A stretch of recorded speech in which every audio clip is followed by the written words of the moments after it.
ఆ కాలమందు ప్రధాన యాజకుడు ఒక్కడే ఉండేవాడు. ఇప్పుడైతే మనమందరము కూడా యాజకులమే అని పరిశుద్ధ గ్రంథం వెల్లడిస్తూ ఉంది కదా. మనమంతా కూడా దేవుని సొత్తైన ప్రజలము, రాజులైన యాజక సమూహము. పేతురు రాసిన మొదటి పత్రిక 2వ అధ్యాయం 5వ వచనంలో, మీరు ఆత్మ సంబంధమైన బలులు అర్పించుటకు పరిశుద్ధ యాజకులు.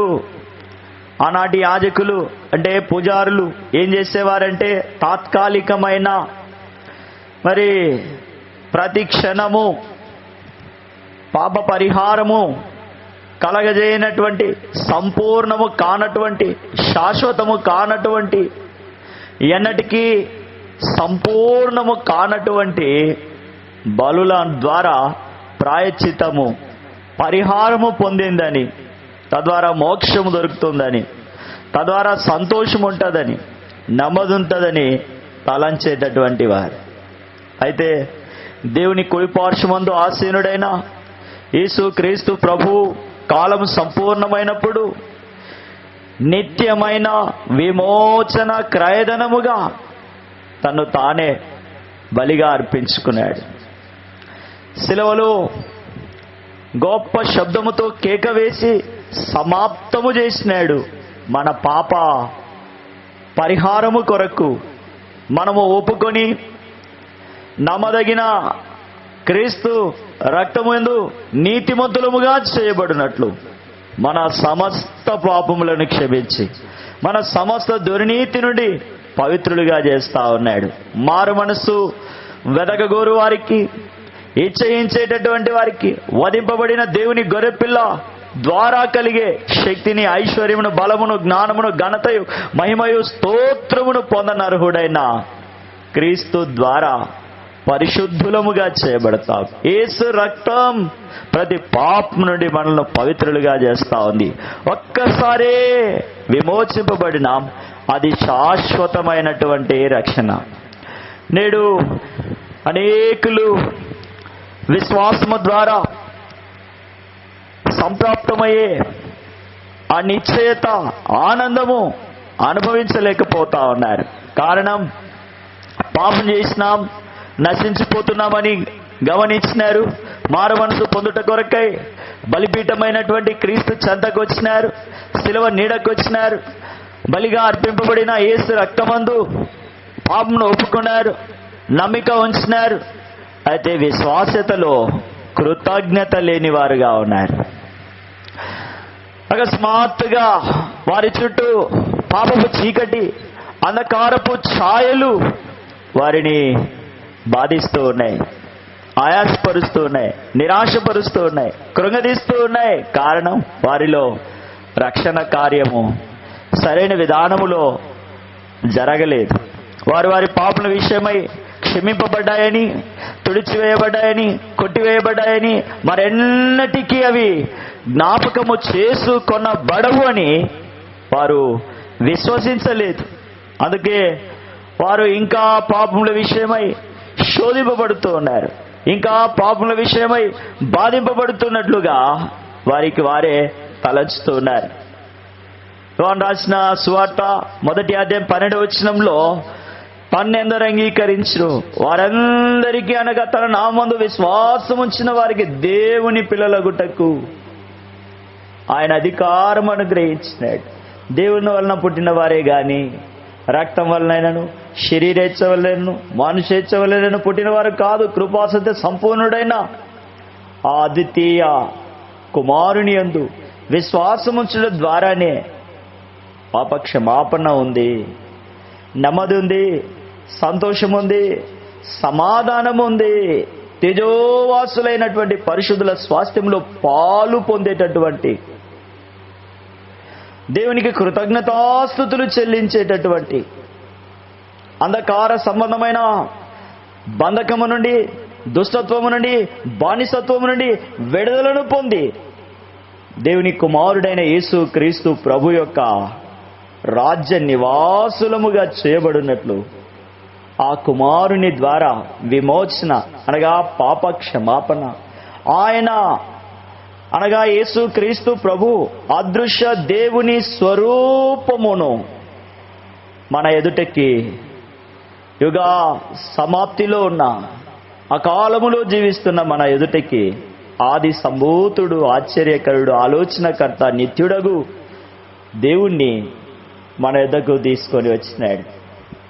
అన్నిటికీ ఆధారభూతుడైనటువంటి ఆది సంభూతుణ్ణి, సర్వ సంపూర్ణతలో నివసిస్తున్నటువంటి దేవుణ్ణి శిలువ రక్తము చేత మన ఎదుటకు తీసుకొని వచ్చినాడు.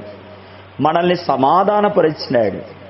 గత కాలమందు దేవునికి దూరస్తులుగా దుష్క్రియలు, విరోధ భావముతో జీవిస్తున్నటువంటి మనలని యేసు రక్తం ఏం చేసిందంటే దేవుని సన్నిధికి పరిశుద్ధముగాను, నిర్దోషముగాను, నిరపరాధులుగాను ఆయన మనల్ని తీసుకొని వెళ్ళినాడు. పునాది మీద స్థిరపరిచినాడు. నిరీక్షణ గల జీవితంలోనికి తీసుకొచ్చినాడు. శ్రమను, బాధను, దుఃఖమును, అవమానమును, మరణమును ఆయన ఇంకా మన మీద రాజ్యము చేయకుండానట్లు సమస్తాన్ని ఆయన కొట్టివేసినాడు. అంతేకాకుండా ఆయన అంటా ఉన్నాడు, నేను మీతో చెప్పిన మాటను బట్టి మీరిప్పుడు పవిత్రులై ఉన్నారు. నీరు శుద్ధి చేయనిది, ఎడ్ల, గొర్రెల, మేకల రక్తము శుద్ధి చేయనిది యేసు క్రీస్తు ప్రభు రక్తం మన సమస్త కల్మషాన్ని, డాగును, మైలను, మత్సను, అక్రమమును, అన్యాయమును, అవిధేయతను, అవిశ్వాసమును, శోధన, బాధ సమస్తాన్ని కడిగి శుద్ధి చేస్తా ఉంది. ప్రత్యక్ష గుడారములోనికి ప్రవేశించినప్పుడు గంగాళము కనిపిస్తుంది. ఆ గంగాళంలో నీరు ఉంది. ఆ నీరు మనల్ని శుద్ధి చేయలేదు, కానీ దేవుని వాక్యం, పరిశుద్ధ గ్రంథములో రాయబడిన వాక్యం, నేడు మీరు తగలబెడుతున్నటువంటి పరిశుద్ధ గ్రంథములోని వాక్యమే ఒక దినాన మిమ్మల్ని శుద్ధి చేస్తుంది. మీరు సిగ్గునందుతారు. సియోను పరిశుద్ధ దేవుని యొక్క బోధ చేత వివేకవంతులై మార్పు నందుతారు. సియోను పరిశుద్ధ దేవుని యొక్క నిబంధనను, కట్టడను, విధిని ప్రకటించు వారుగా నలు దిక్కులకు మీరు విస్తరిస్తారు. నేను మీతో చెప్పిన మాటను బట్టి మీరు ఇప్పుడు పవిత్రులై ఉన్నారు. దేవుని వాక్యం దినదినము దినదినము దినదినము కడిగి కడిగి కడిగి కడిగి కడిగి శుద్ధి చేస్తుంది. శుద్ధి చేయుట కొరకే బలిదానముగా మన ప్రభువు అర్పించుకున్నాడు. ఒక సైనికుడు యేసు క్రీస్తు ప్రభు మరణించినాడో లేదో అని తెలుసుకోవడానికి పక్కలో బలిచ్చినాడు. అప్పటికే ఆయన తండ్రి చేతికి తన ఆత్మను అప్పగించుకుని తండ్రి కుడి పార్శ్వమునకు మరి మనందరినీ తీసుకొని వెళ్ళడానికి చనిపోయినాడు. అయితే ఆ దేహము నుండి రక్తము, నీళ్లు కారెను. రక్తము ప్రాయశ్చిత్తాన్ని జ్ఞాపకం చేస్తూ ఉంటే, నీరు శుద్ధీకరణను తెలియజేస్తూ ఉంది. రక్షింపబడేటటువంటి రెండు సంగతులు ఇక్కడ మనకు కనిపిస్తూ ఉన్నాయి. విమోచన రక్తం, నీటి ద్వారా శుద్ధీకరణ ఎప్పుడు జరుగుతుంది? గంగాళమని పిలువబడుతున్న క్రీస్తు దగ్గరకు వచ్చినప్పుడు.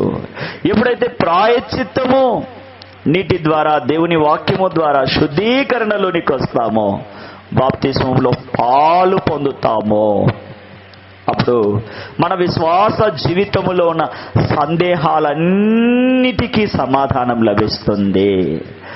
ఆయనలో, ఆయనతో, క్రీస్తుతో, క్రీస్తుల్లో సంతోషించి ఆనందించే, సదాకాలం ఆయనతో ఉండేటటువంటి, సదాకాలం దేవుని భద్రత అనే వలయములో నివసించేటటువంటి భాగ్యము మనకు లభిస్తుంది. నేను నిన్ను, యేసు ప్రభు అన్నాడు పేతురుతో, నేను నిన్ను కడగని ఎడలా, యేసు క్రీస్తు ప్రభు రక్తములో నీవు కడగబడకపోతే, యేసు క్రీస్తు ప్రభు యొక్క రక్తము, యేసు క్రీస్తు ప్రభు యొక్క సిలువ నీవు అంగీకరించకపోతే, విశ్వసించకపోతే, దేవునితో, దేవుని రాజ్యముతో, దేవుని లోకముతో, దేవుని మనుషులతో నీకు సంబంధము లేదు. దేవుని వద్ద నుండి వచ్చిన నీవు దేవునికి వెళ్ళపట్ట పాతాళములో, అగ్నిగంధకములో కాలిపోవలసిందే. ఇదే జ్ఞాపకం చేస్తూ ఉంది. తూర్పు దేశపు జ్ఞానులు ఏం చేసినారు? యేసు ప్రభు దగ్గరకు వచ్చినారు, జ్ఞానులు వచ్చినారు. వచ్చి ఏం చేస్తున్నారు? సాగిల పొడి మొక్కి ఆయన అంగీకరిస్తూ ఉన్నారు. ప్రభు చెంతకు వస్తూ ఉన్నారు, ప్రభు మహిమలోనికి వస్తూ ఉన్నారు.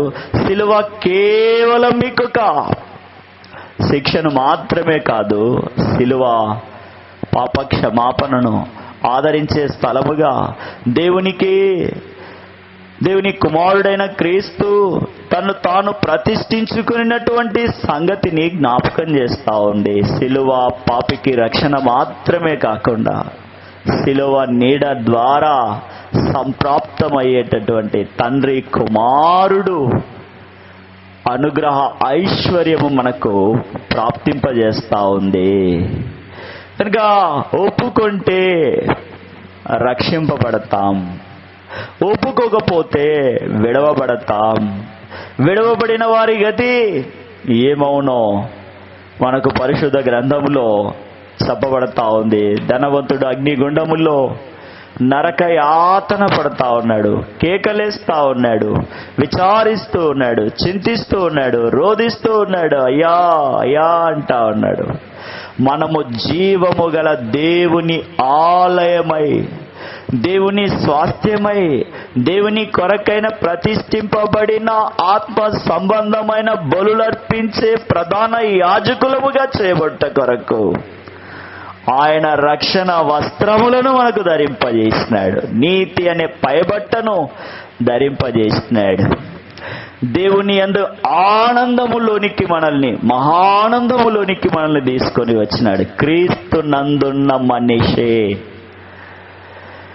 క్రీస్తు యేసులో నూతన సృష్టి, నూతన జీవితం, నూతన జన్మ, నూతన ఆనందం, నూతన సంతోషం, నూతన పరచబడిన హృదయము కాగా క్రీస్తు నందు ఉన్నాడల్లా నూతన సృష్టి. ఎవరైనా ఏ భేదము లేదు, ఎవరైనానో పొడవలైనా పొట్టోళ్ళైనా, తెల్లోళ్ళైనా నల్లోళ్ళైనా, ఉన్నవాళ్ళైనా లేని వాళ్ళు, మనిషి అయితే చాలు, ప్రభువుని యేసునందు విశ్వాసం ఉంచితే చాలు, మనము దేవుని ఇల్లుగా చేయబడతాం. దేవుని ఆత్మ సంబంధమైన మందిరముగా, ఆత్మ సంబంధమైన ప్రధాన యాజకులముగా, సజీవమైన రాళ్లముగా, క్రీస్తు సంఘముగా, నిజమైన దేవుని పిల్లలముగా ఆయనలో విశ్వాసం ఉంచడము ద్వారా దేవుని కుమారుడైన క్రీస్తు పరిశుద్ధాత్మ మనలో గొప్ప కార్యం చేస్తుంది. సొలొమోను కాలములో కలిగిన సమాధానము, సొలొమోను కాలములో సమాధానము నలుదిక్కుల సర్వ సంపూర్ణతలో మరి ప్రజలు నివసించినారు. యుద్ధాలు లేకుండా, గడబిడ లేకుండా, కలవరము లేకుండా, కష్టాలు లేకుండా, సర్వ సంపూర్ణత అయినటువంటి దేవుణ్ణి సేవించిన విధానమును బట్టి వారు దేవునికొక నివాసముగాను, దేవునికొక మందిరముగాను, దేవునికొక పరిశుద్ధ స్థలముగాను, దేవునికొక నివాస స్థలముగాను, దేవుని సంఘముగాను, దేవుని ఇల్లుగాను, దేవునికొక విశ్వాస సమూహముగాను, దేవునికొక ప్రధాన యాజకులుగా నేడు మనము చేయబడినట్లు మనము జీవము గల దేవుని ఆలయమై, దేవుని నివాస స్థలముగా మనముండునట్లు ఐక్యపరచే ఆత్మ సంబంధమైన అనుగ్రహములోనికి నడిపించే వాక్యాన్ని హృదయంలో చేర్చుకోవాలి. భూ సంబంధమైన జీవితాన్ని, భూ సంబంధమైన ఐక్యతను, భూ సంబంధమైన అనురాగాన్ని, భూ సంబంధమైనటువంటి బంధాన్ని విడిచి ఆత్మ సంబంధమైన బంధాన్ని వెంబడించినప్పుడు, ఆత్మ సంబంధమైన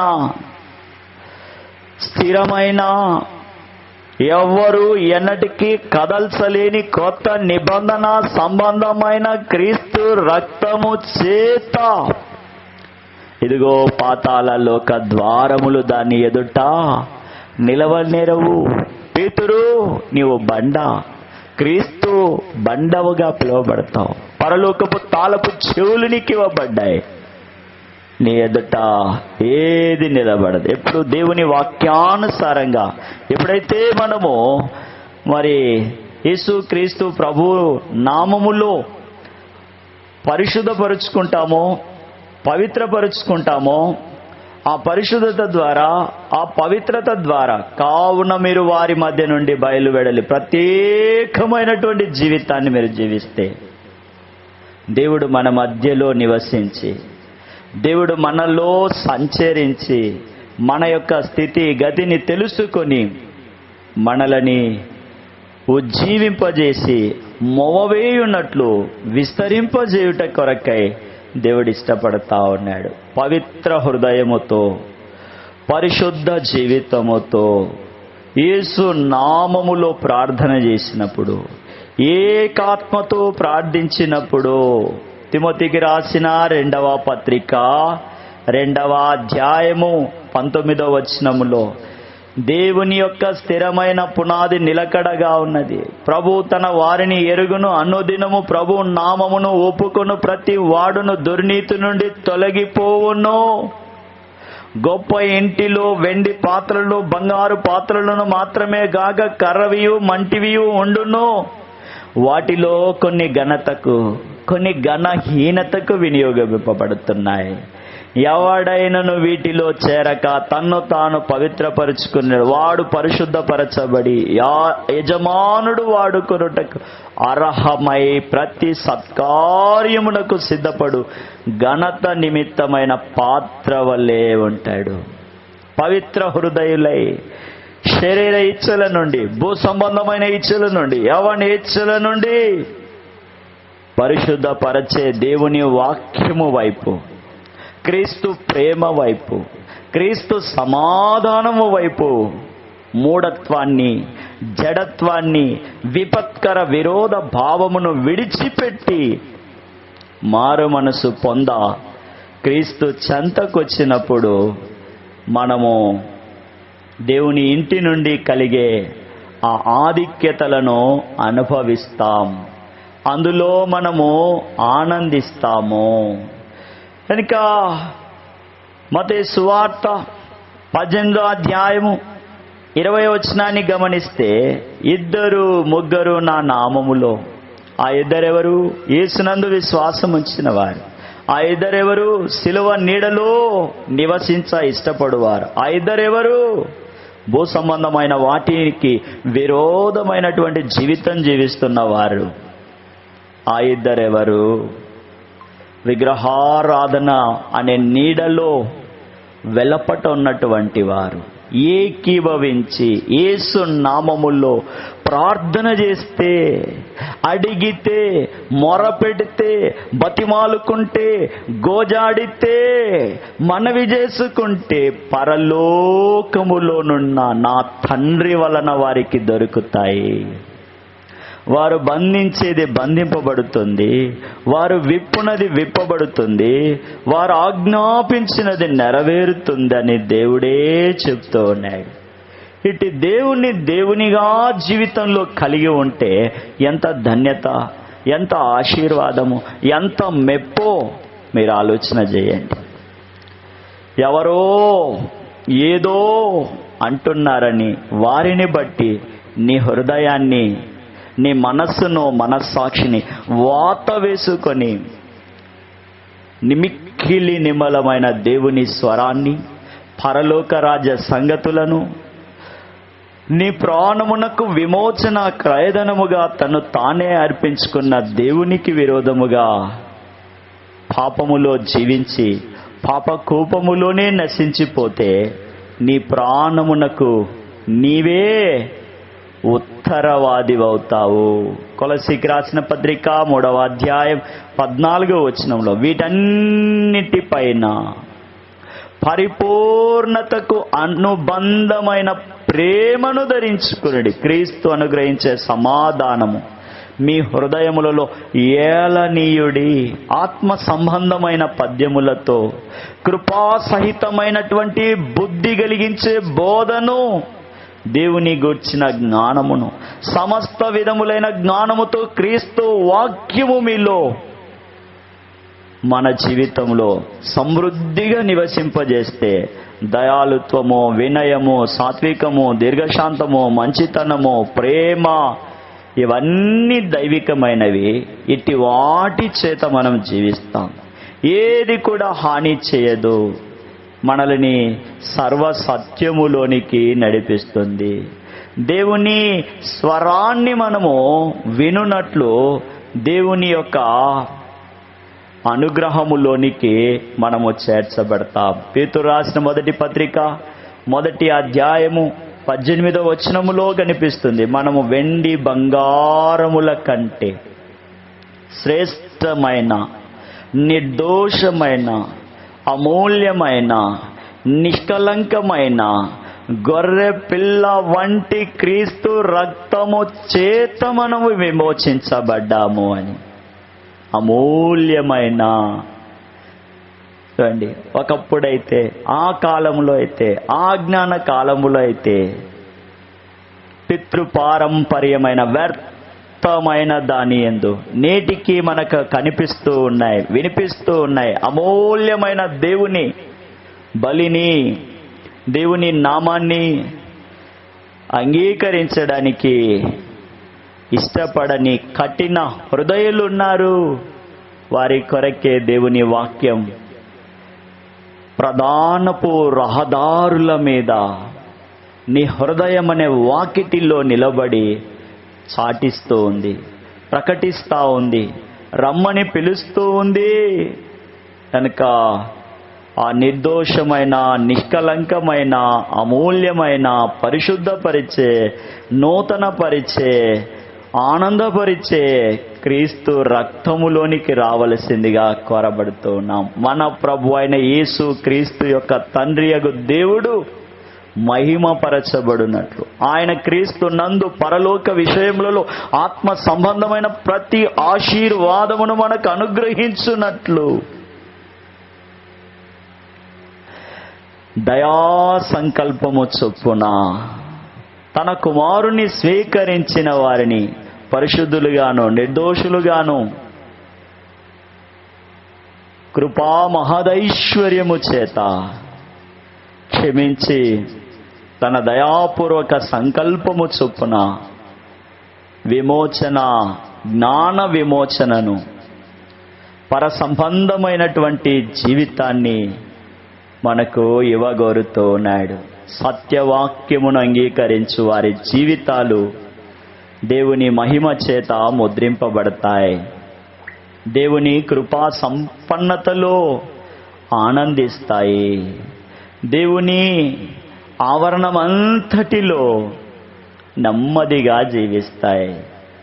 అదే ప్రభు అంటా ఉన్నాడు, మీ దేహము దేవుని వలన మీకు అనుగ్రహింపబడి మీలో పరిశుద్ధాత్మకు ఆలయమై ఉన్నదని మీరెరుగరా?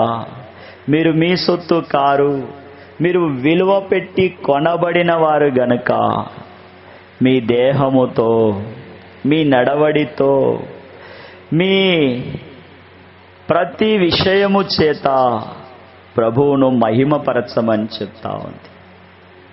దేవుని ఉపదేశము చేత మార్గమంతటిలో చక్కగా బోధింపబడి దేవుని ఆలోచన చొప్పున నడిపింపబడినట్లు మనము దేవునికి అప్పగించుకోవాలని కోరబడుతా ఉన్నాం.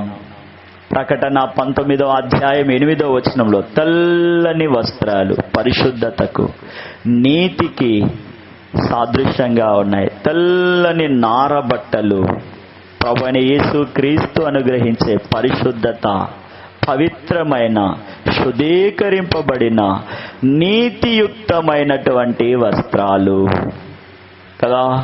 మన క్రియలన్నీ కూడా, మన దానాలన్నీ కూడా, మన శాస్త్రాలన్నీ కూడా మురికి పేలికలే. మనల్ని అంధత్వములోనికి, అంధకారములోనికి, చీకటిలోనికి నెట్టివేస్తూ ఉన్నాయి.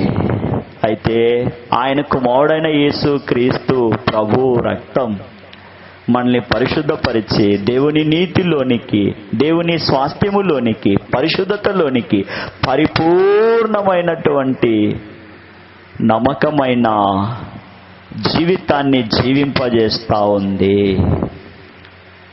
ఈ కార్యము ఉచితం, ఆహ్వానిస్తా ఉన్నాడు.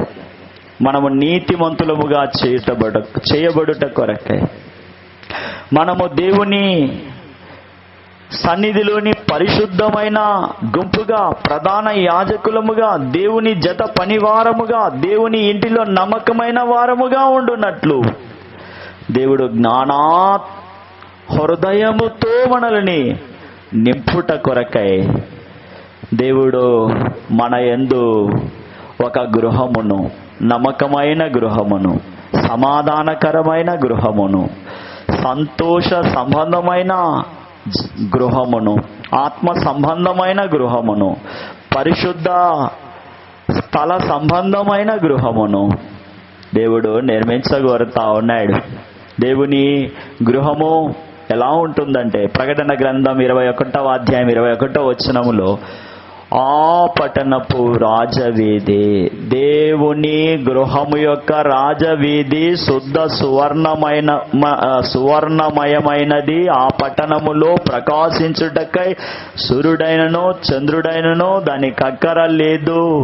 దేవుని మహిమయే దానిలో ప్రకాశిస్తుంది. దేవుని మహిమలో జీవముంది. దేవుని మహిమలో సమస్తము ఉన్నాయి. దేవుని మహిమయే ప్రకాశిస్తుంది. దేవుని మహిమే మనకు దీప వృక్షమై ఉంది. దేవుని మహిమ ద్వారా మనము ప్రకాశిస్తాం. తండ్రి అయిన దేవుడు తన కుమారుని ద్వారా మనల్ని వెలుగులోనికి తీసుకొచ్చినాడు. వెలుగు మన యొద్ద ప్రకాశించింది. అయితే మనం ఆ వెలుగును చూడలేనంత గ్రుడ్డితనములో ఉన్నాము. ఆ పరిమళ ధూపముగా చేయబడినట్లు, జీవాహారముగా చేయబడినట్లు, శాశ్వత జీవము మన యందు ప్రజ్వలిల్లునట్లు దేవుని మహిమ మన యందు ఉదయిస్తూ ఉంది. దేవుని మహిమ మనలని దేవుని సన్నిధిలో నిలవబెడుతూ ఉంది. కనుక ఆ అతి పరిశుద్ధ స్థలములు, కెరూబులు, దూత గణములు దేవుణ్ణి ఆరాధించే ఆ అనుభవంలోనికి మనలో ప్రేమించి తను తానే మన కొరకు అర్పించుకొనిన ఆ మహామహిని, మహోన్నతుని ప్రశస్తమైనటువంటి అర్పణ ద్వారా మనము దేవుని ఎదుటికి వస్తున్నాం. పరిశుద్ధుడు పరిశుద్ధుడు పరిశుద్ధుడు పరిశుద్ధుడు అని ఆత్మ సంబంధమైనటువంటి స్తుతులను, అర్పణలను అర్పించున్నట్లు దేవుడు మనకు అధికారం ఇచ్చినాడు. పరలోక సంబంధమైన, భూ సంబంధమైనటువంటి జీవితం నుండి పర సంబంధమైనటువంటి సదాకాలము దేవుని ఎదుట, దేవుని సన్నిధిలో నిలిచి ఉండేటటువంటి గొప్ప ఆధిక్యత యేసుక్రీస్తు ప్రభునందు విశ్వాసం వచ్చిన వారికి మన పక్షంగా విజ్ఞాపన చేస్తూ ఉన్న, నిరంతరము జీవించి ఉన్న మన ప్రధాన యాజకుడు మనకు సరిపోయినవాడు ఆ ప్రభువే. ఆ ప్రభు యొక్క వెలుగులోని పరిపూర్ణతే మనము సంపూర్ణముగా అనుభవించినట్లు క్రీస్తు యేసులో మనము నెమ్మదిగాను, సంతోషముగాను, సమాధానముగాను బ్రతుకున్నట్లు దేవుని సన్నిధికి వెళ్ళే క్రీస్తు అనే మార్గం, దేవుని కుమారుడైన క్రీస్తు అనే మార్గం మన ఎదుట సిద్ధపరిచినాడు. ఆ మార్గములో మనము దేవుని సన్నిధికి చేరునట్లు ప్రభు అయిన యేసు క్రీస్తును హృదయంలో చేర్చుకొని ఆ నామంలో విశ్వాసం ఉంచి ఆ నామమందు నమ్మిక ఉంచట ద్వారా మనము నెమ్మదిలోనికి, నిత్యానందంలోనికి ప్రవేశించదముగాక.